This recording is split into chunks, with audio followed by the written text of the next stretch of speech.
मुझे नहीं, तुम्हें क्या है? कैसा पागलपन है ये? अरे खून पी लिया सुगाई ने, चाहिए क्या तुझे? कि तुम इसे वापस कर दो और जो इतना ही बांटने का शौक है मुझे दे दो। अबे जा। उसकी बीवी आकर उसे छीना झपटी करने लगती है। दो। तभी उपवासी उसे जोर का धक्का मारता है और उसकी बीवी का सर जाकर मेज पर लगता है। पागल चुड़ैल कहीं की। बरसातीपुर गांव की रहने वाली चुन्नो दादी बरसातीपुर में अपनी एक पकौड़े की दुकान खोलती है। दुकान गांव के बीचों बीच होने के कारण सभी लोगों की नजर आते जाते सबसे पहले चुन्नो दादी की दुकान पर पड़ती है। दुकान खुलते ही उस पर सबसे पहला ग्राहक गांव का सबसे बड़ा पेटू और रईस सुनार उपवासी राम होता है। राधे राधे अम्मा। अरे उपवासी, राधे राधे, आओ।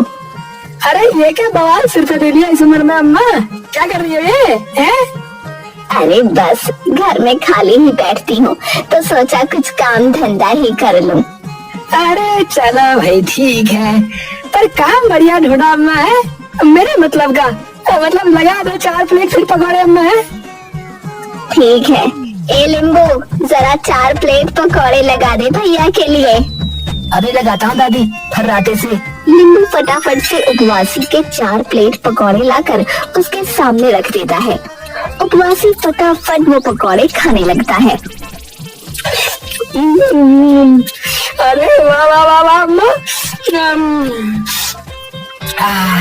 मन तो कर रहा है तुम्हारे हाथ चूम लो अम्मा। अरे बस बस, तुझे बढ़िया लगे वही बहुत है। अरे अम्मा क्या बवाल बना दिया ये। अरे मैं कह रहा हूँ कि मजा ही आ गया भाई है। 4 प्लेट और आने दो फिर। ठीक है लिंबू, 4 प्लेट और लगा दे लल्ला। जी दादी। उपवासी के मुंह पे पकौड़ों का स्वाद ऐसा चढ़ता है कि वो वहीं बैठा बैठा 12 प्लेट पकौड़े खा जाता है। हाँ, अम्मा मजा ही आ गया आज तो। वाह वाह वाह। ठीक है, फिर एक काम कर कि ये बात गांव के हर आदमी के घर जाके बता दे, जा। उपवासी एकदम से खड़ा हो जाता है। ठीक है अम्मा, अभी जाता हूँ सबको बताने।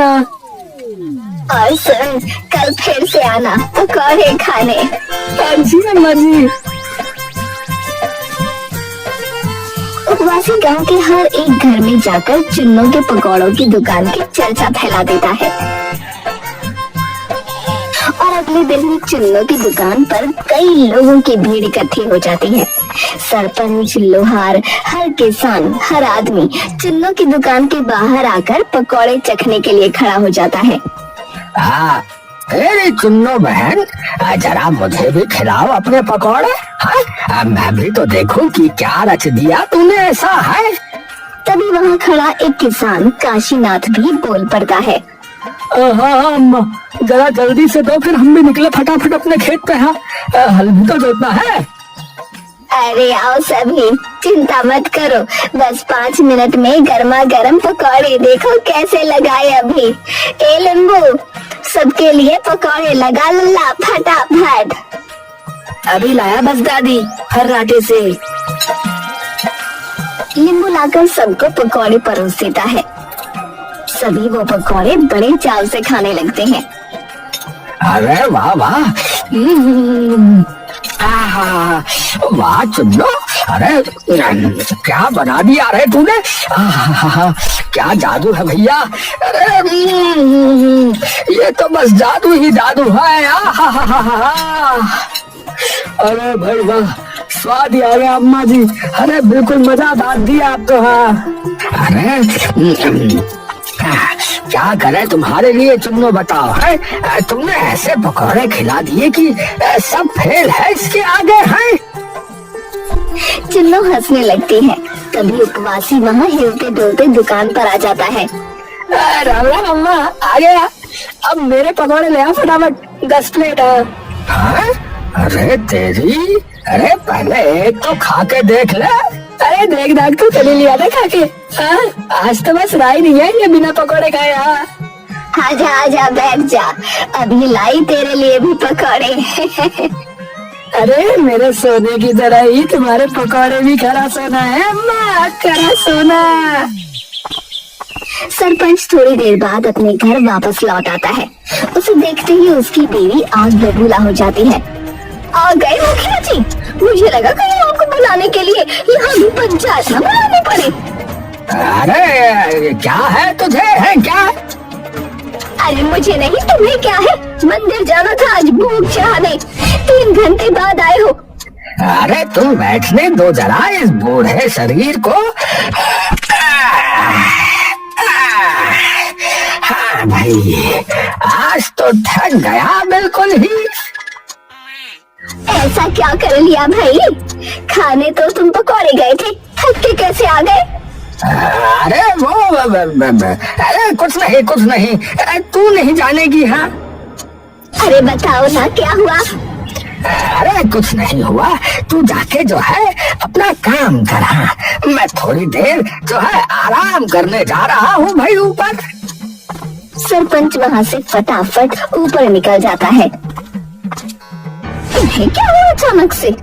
वहीं दूसरी ओर काशीनाथ भी जब आधी रात को थका हारा अपने घर आता है तो उसकी बीवी कमला भी उसका इंतजार घर के बाहर खड़ी कर रही होती है। ए जी, क्या हो गया? आज इतनी देर कैसे लग गई खेत में? अरे बस काम थोड़ा ज्यादा ही हो गया था आज खेत में, इसीलिए। अच्छा ठीक है, आप अंदर तो आ जाओ, खाना लगा देती हूँ। ठीक है। अगले दिन एक बार फिर लोग चिन्नू की दुकान के बाहर इकट्ठे हो जाते हैं। अरे भाई जल्दी जल्दी खिला दो चिन्नू अपने पकौड़े। और क्या ला रे लिंबू, सरपंच के पकौड़े। लिंबू सरपंच के सामने पकौड़े रख देता है। सरपंच उतावला होकर एक बार में 4-5 गर्मा गर्म पकौड़े अपने मुंह में ठोस लेता है।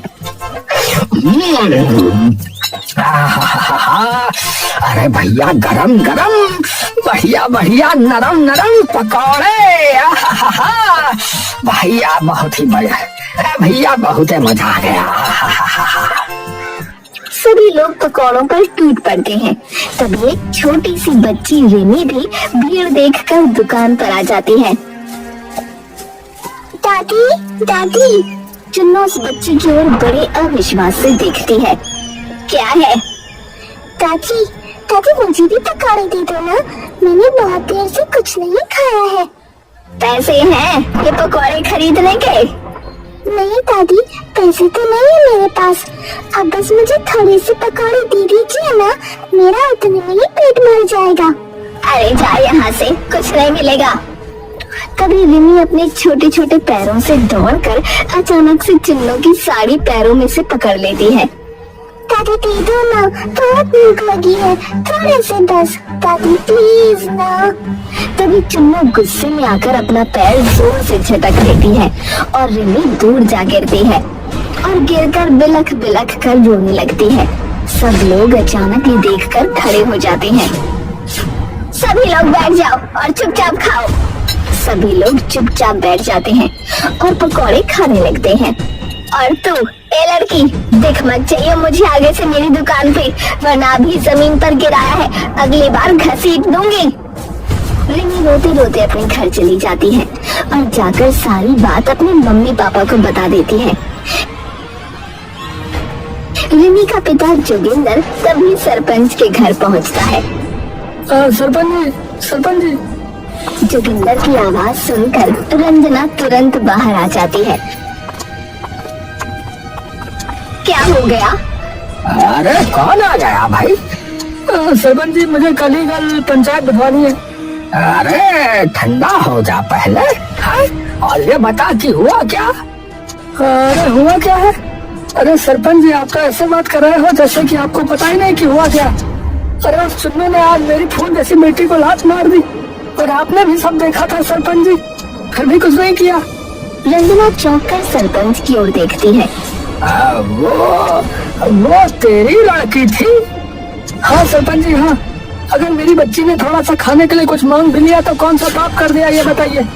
मुझे कल के कल पंचायत बिठवानी है और उस चुन्नू के खिलाफ कार्रवाई कल के कल ही होनी चाहिए। हाँ अच्छा ठीक है, मैं कल सबको बुला के जो है पंचायत बैठवा दूंगा है। तुम आ जाना सुबह 10 बजे। जोगिंदर इतना कहकर वहाँ से निकल जाता है। उस लड़की को सच में तुम्हारे सामने मारा था? सरपंच चुपचाप खड़ा अपनी बीवी की तरफ देखता रहता है। और तुमने कुछ नहीं किया, बस खड़े होकर देखते रहे। सरपंच सिर झुकाकर वापस ऊपर चला जाता है।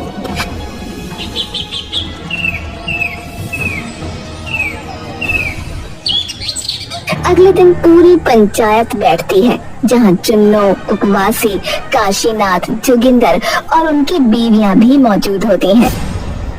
जोगिंदर भाई, सबसे पहले तो आप अपनी फरियाद या जो भी आपकी समस्या है वो पूरी पंचायत को विस्तार से बताइए। धन्यवाद सरपंच जी। सरपंच जी, कल सुबह मेरी बेटी इस चुन्नू की दुकान पे गई। बेचारी को भूख लगी होगी तो उसने थोड़ी सी जिद कर ली और साड़ी पकड़ ली इस चुन्नू की, लेकिन इसने मेरी बेटी को इतनी तेज अपने पैर से धकेला कि मेरी बेटी के दोनों हाथ छिल गए और ऊपर से उसे मारने की धमकी भी दी। सभी लोगों में ये सुनते ही हलचल मच जाती है। रंजना एक तरफ खड़ी होकर चुपचाप बस अपने पति सरपंच की ओर एकटक देखती रहती है। वही सरपंच पहले चुपचाप जोगिंदर की ओर देखता है और फिर चुन्नो की ओर। चुन्नो दूर से ही सरपंच की आंखों में आंखें डालकर इशारा करने लगती है, मानो सरपंच को वो आंखों आंखों में कोई बात कह रही हो। सरपंच और चुन्नो की आंखों आंखों के ये इशारे रंजना दूर खड़ी चुपचाप देखती रहती है। तो देखो भाइयों और बहनों, ये जबकि बात कर रहा है तब वहाँ कल मैं भी मौजूद था, तो मैंने अपनी आंखों से जो है देखा था ये सारा मामला। मैं तो बस ये कहना चाहूंगा